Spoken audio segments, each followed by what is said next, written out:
Many of us are now entrepreneurs. We lost our jobs because of COVID 19, and during the process of job hunting, some of us were never able to find a job, and so we became entrepreneurs. Some of us have been toying with the idea of stepping out of our comfort zone to do something that we really like, to start working and earning for ourselves.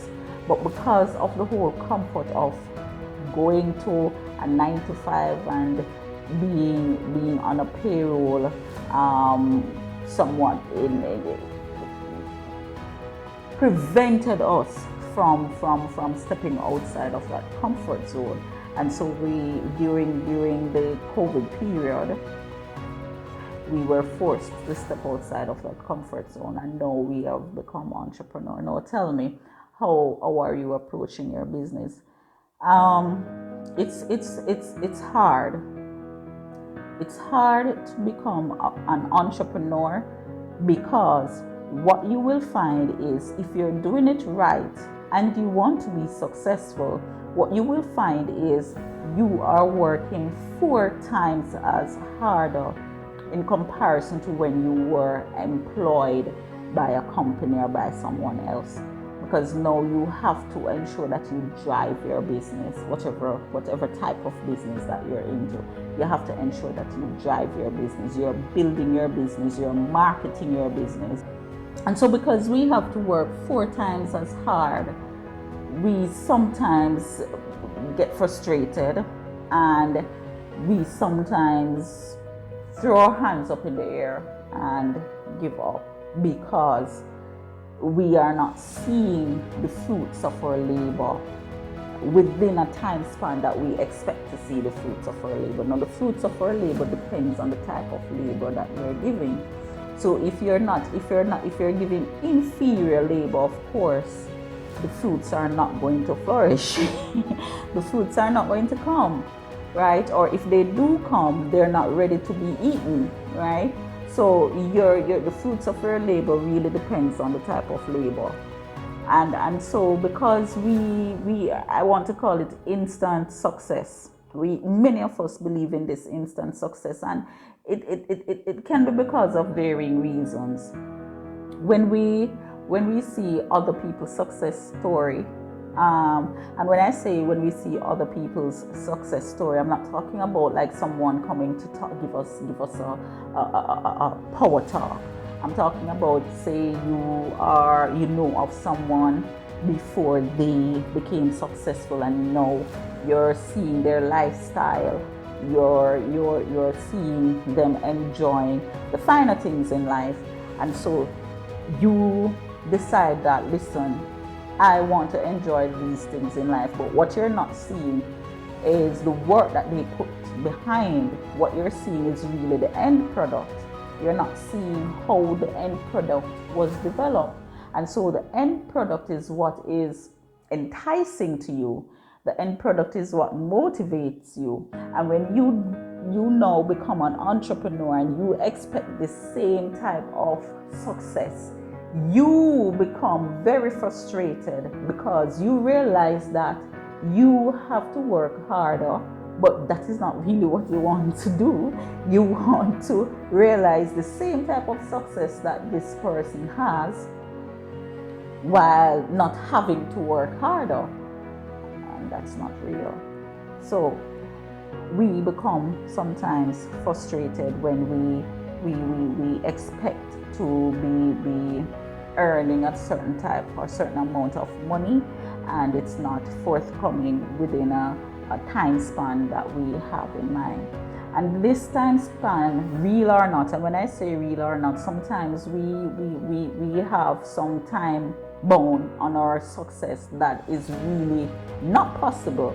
And so when you realize that within 2 years you're still at ground zero building, you began to think that what you're doing is not sufficient, right? So we have to ensure that we understand the work that goes behind the glory. So you are seeing the glory, but you have to understand the story. because without understanding the story, your glory will never happen. What will happen is frustration, chaos, disappointment, and then you're going to give up on your glory, right? When sometimes another thing that we do at the first sight of success, we begin to feel that, okay, this is what I want and this is what I'm getting and I've reached, meaning I don't have to work as hard anymore.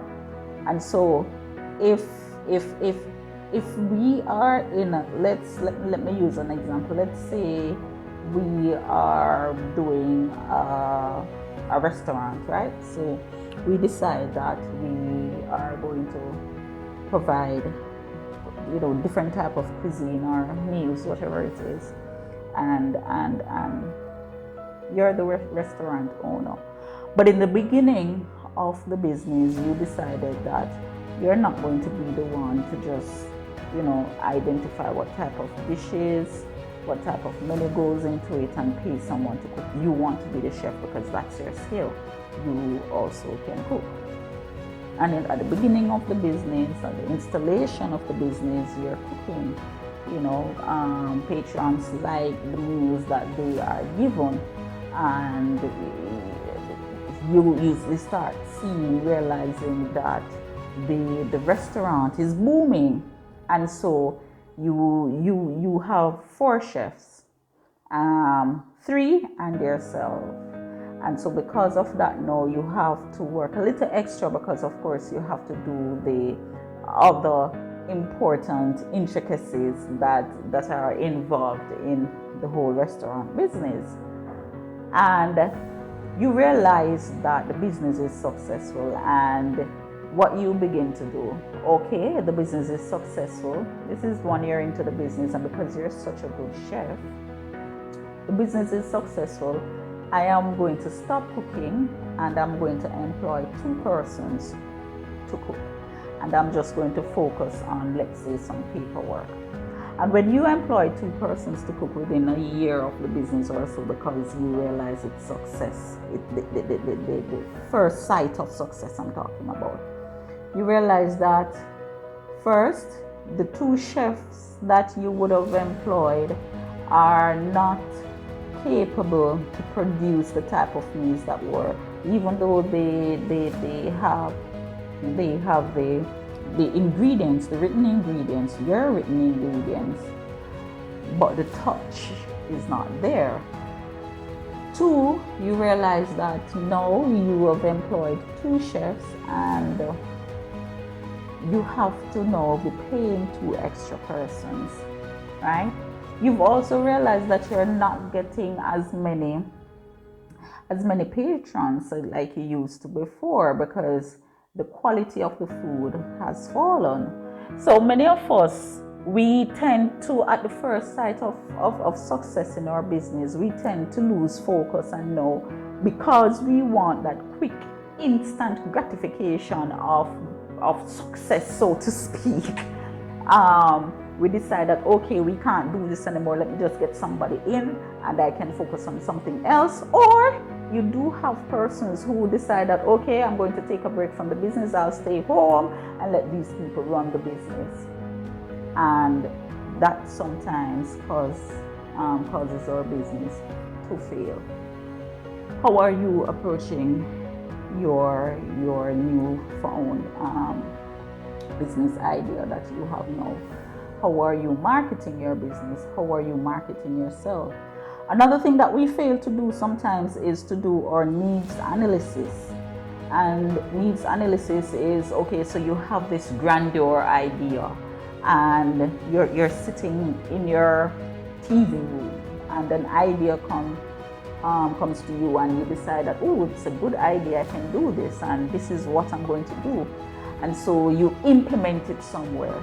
And when you implement it, you realize that it's just frustrating you because it's not moving. Sometimes it's not that your idea is bad. It's simply because you did not do your needs analysis before implementation. And so you find that your idea for your business is not taking off during the implementation process, because where it would have been good, let's say you implemented it in Florida, and because it didn't do a needs analysis, it's not working well in Florida at all. But probably it would work well in New Jersey. But I'm going wide and far, but it depends, right? A needs analysis too could be what type of business. All right, so I have a great idea. I believe I can do homeschooling, right? And I'm just pulling ideas out of the hat here. And I'm going to do homeschooling in my community and the close proximity areas within close proximity. So that's where I'm going to do. But if you should sit and do your needs analysis, you realize that the target group you're targeting, young people, the target group that you're looking at, they're not the group that really make up your community. Your community is really more of an other adult type community. You find older folks living in these areas. And so if you implement this type of idea in this area, of course you're going to be frustrated, because you would not have the market, right? You would not have the market. So when we are branching off into business, we always have to, every idea sounds good. Every idea sounds good. And that's good because it starts at good. But remember, you have good, better, best. And if Jamaicans listening, when we reach at best and we can't find anything else, we said bestest, right? That is best beyond best, right? So when you start out good, it means that you have the idea. Now what you need to do is to sit down, is to really create somewhat of a map, right? Create somewhat of a map. And on this map, you're going to have your target group, you're going to have your needs analysis result. Is this what the target group really wants? If I implement this, will it kick off? If I do this, how long will it take for me to reach the market that I'm targeting? So you have to sit down and do these things before you decide to branch off. You being an entrepreneur, it doesn't just come from just a mere idea, but it's an amalgamation of your idea, the process, your target group, how you're going to market it, whether or not this is what is needed now. So it involves many things, and if you want to get it right, you have to go through the process.